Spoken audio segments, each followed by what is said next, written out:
Hi, I'm Chris with Wellington Orthopedic and Sports Medicine, and I want to talk to you today about a healthy arm program for lacrosse.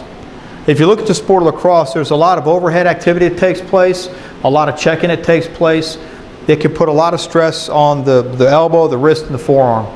So what I want to do with Jake here today is I want to show him a couple simple exercises he can do to help keep his arm healthy during lacrosse. So the first thing we want to work on is flexibility.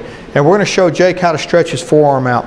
So he's going to extend his arm, grab his hand with his right hand, and just pull back until he gets a stretch into the forearm. And typically we'll hold that for about 30 seconds and we'll do 3 of those. Once we get the flexibility done, we're going to look at a strengthening program.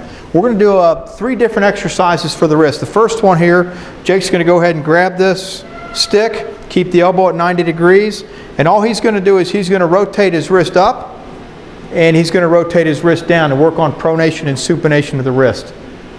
We'll typically do this till he gets fatigued. Now there's 2 other exercises we want to work on to make sure we keep the wrist healthy.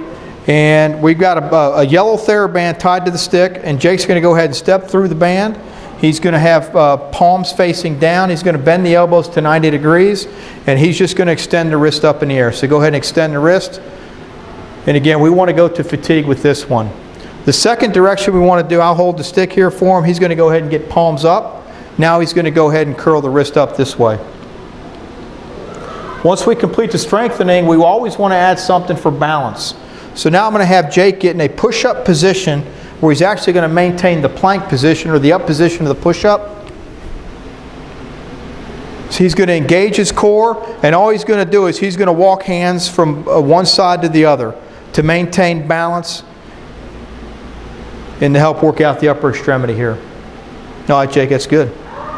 Again, I'm Chris with Wellington Orthopedic and Sports Medicine, and that's how we can keep our arm healthy while playing lacrosse.